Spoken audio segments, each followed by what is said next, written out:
At Thanksgiving, my sister stood up, tapped her glass, and announced like she was accepting an award. Mom and Dad are signing the house to me. Emily gets nothing. The room erupted cheers, whistles. Someone even yelled, "About time I didn't clap."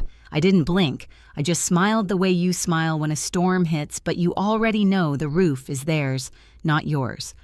I set my fork down. "Dad," I said softly, "should I tell them, or will you?" His face drained. My sister froze. And in that moment, everyone knew something was coming.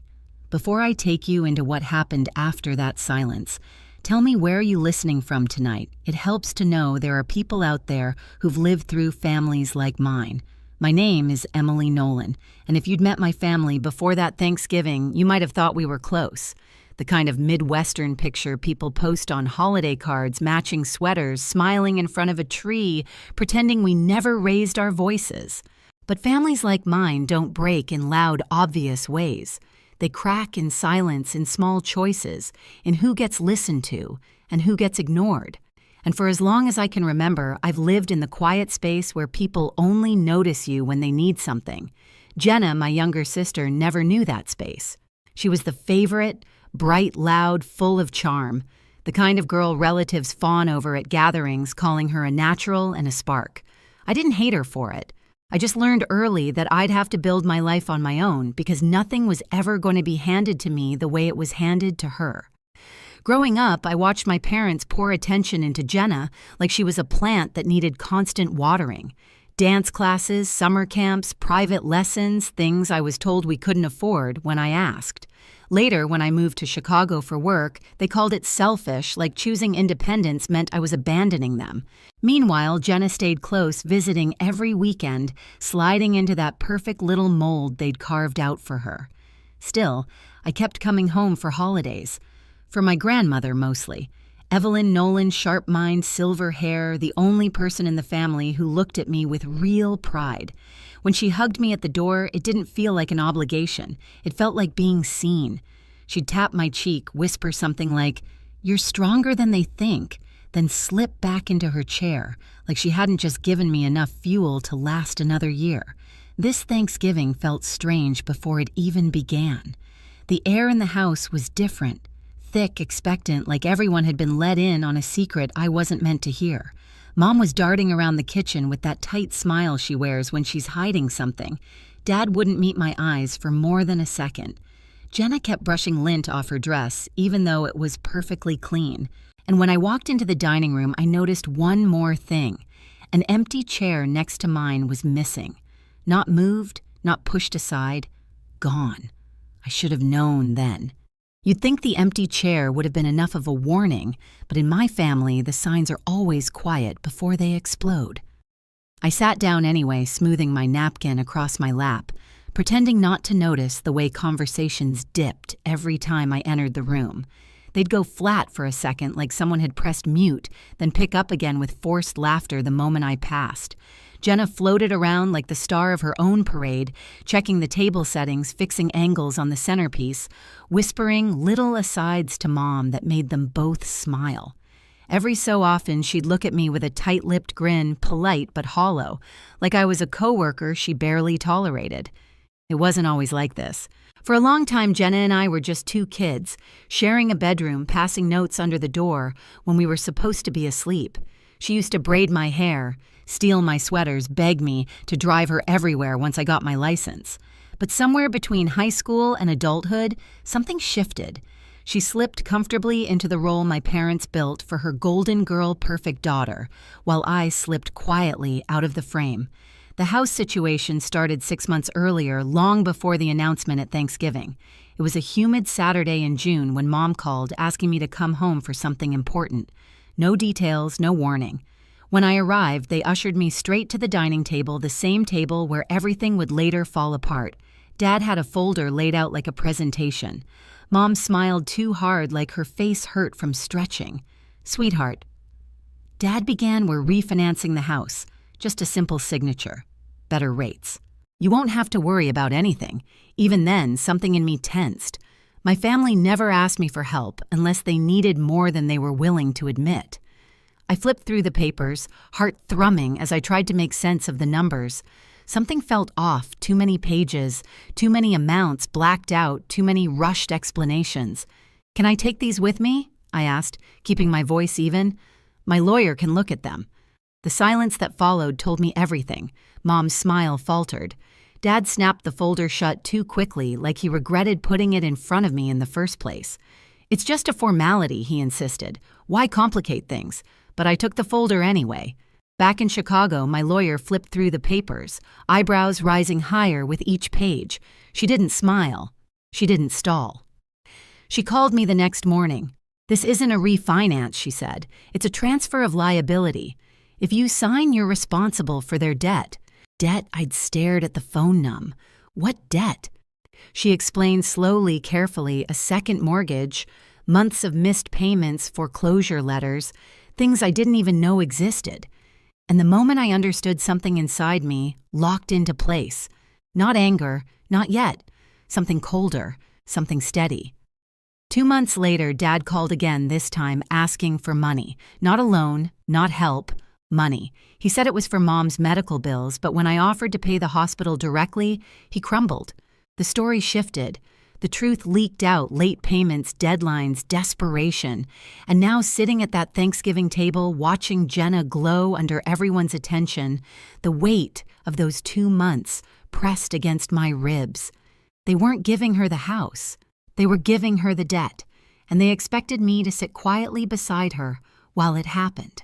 By the time November rolled around, the secret sat between my parents and me like a live wire.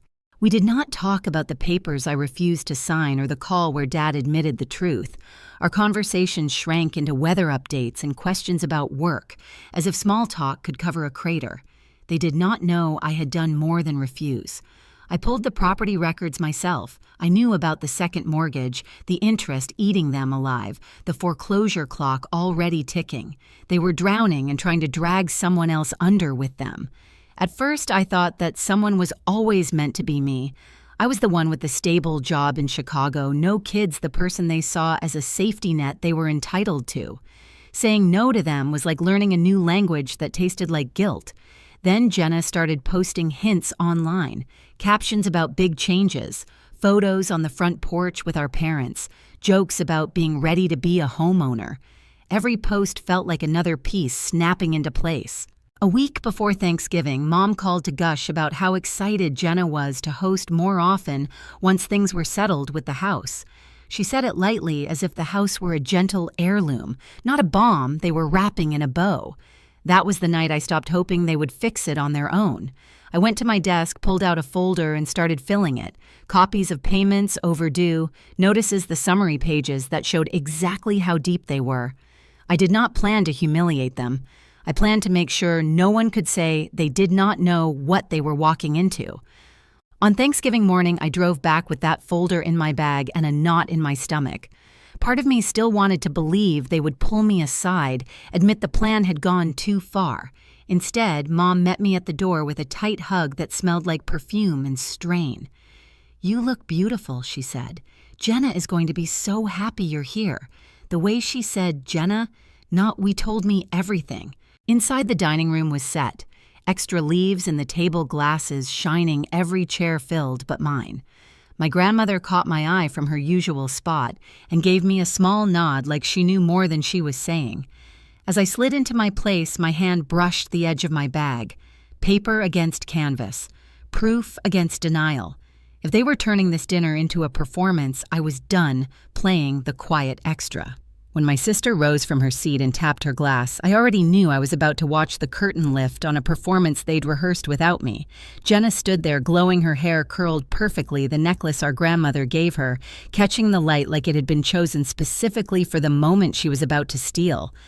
"Mom and Dad are signing the house to me," she announced, her voice bright enough to carry across every plate and every glass. "Emily gets nothing." The room erupted before the meaning had even finished sinking in. Cheers, loud claps, a few whistles, and the kind of laughter people use when they think they're supporting something good. Someone actually slapped Dad on the back. My mother dabbed the corner of her eye like she was witnessing an engagement. I didn't touch my glass. I didn't even blink. I just looked at Jenna and smiled. Not wide, not warm. The kind of smile that holds the weight of everything you aren't saying yet. Then I lowered my fork onto my plate and asked Dad, should I tell them? Or will you? The effect was instant. It was like my words cut a wire. The room dropped into silence so heavy I could hear the radiator tick. Dad's hand slipped. His fork hit the plate with a metallic clatter that echoed. Jenna's expression pinched. Tell us what... Around us relatives leaned forward, scenting drama. My grandmother exhaled sharply as if she'd been waiting for anyone to stop pretending everything was fine. I reached into my bag, pulled out the folder, and placed it in front of me.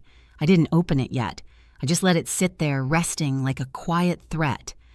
Before you celebrate Jenna getting the house, I said calmly, you should probably know the condition it's in. Dad tried to recover. Emily not here. Why not, I asked. You weren't embarrassed when you decided to sign it over to her without telling her about the debt.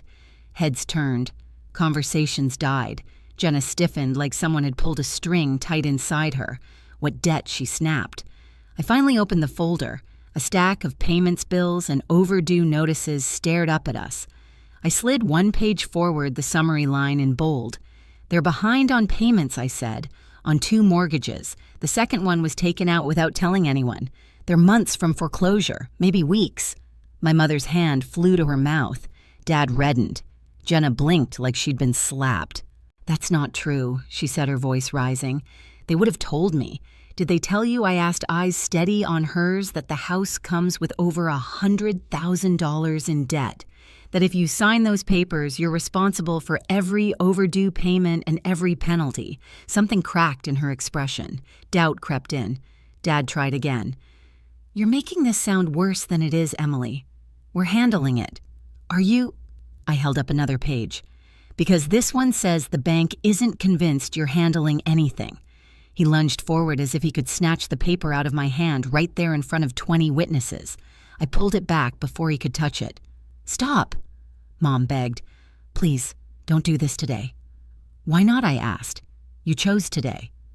The relatives started shifting in their chairs, some uncomfortable, some newly curious, a few openly furious at being included in this spectacle they hadn't been prepared for. My Aunt Diane was the first to speak. Daniel, she said sharply, is this true? Dad didn't answer. His jaw clenched so tightly I thought it might crack. Mom buried her face in her napkin. Jenna looked between them and me. But they said the house was mine. It was never a gift, I said softly. It was an escape route for them. They needed someone to carry the debt. First they tried to trick me. When that didn't work, they chose you. Jenna stood frozen in her sequined dress, shaking. Her fiancé Tyler leaned away from her slightly like he wasn't sure if he should be associated with any of this. Is she lying? He asked my parents. Mom sobbed. Dad didn't look up. That was enough. Tyler pushed back his chair and stood. You told me the house was paid off. You said we'd have a clean start. Jenna reached for him, but he stepped back. You expect me, he said, voice trembling between anger and disbelief, to start a life on a sinking ship, Tyler. Please. He shook his head. I'm not marrying into this. The room gasped collectively as he walked out past the turkey, past my stunned parents, out the front door without looking back.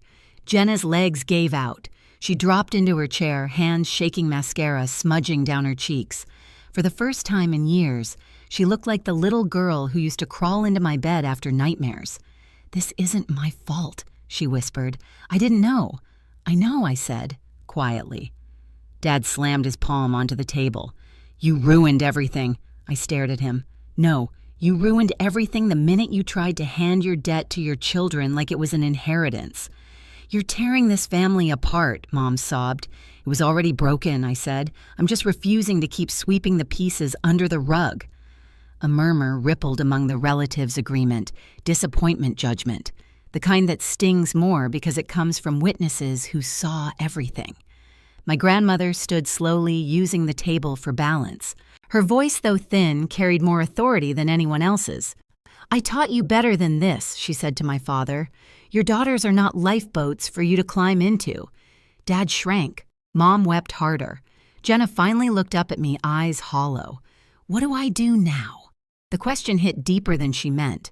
Not because I had the answer, but because she was finally asking the right person, not the parents who built her illusions, but the sister they'd pushed aside. Before I could speak, someone knocked on the door. Hard. Every head turned. The knock came again louder. Dad frowned. The door opened and a woman stepped inside. Plain suit, badge clipped to her belt, calm, unreadable expression. "Mr. and Mrs. Nolan," she asked. "I need to speak with you regarding your mortgage records." The room erupted again, this time in a wave of disbelief. Mom nearly collapsed. Dad went white.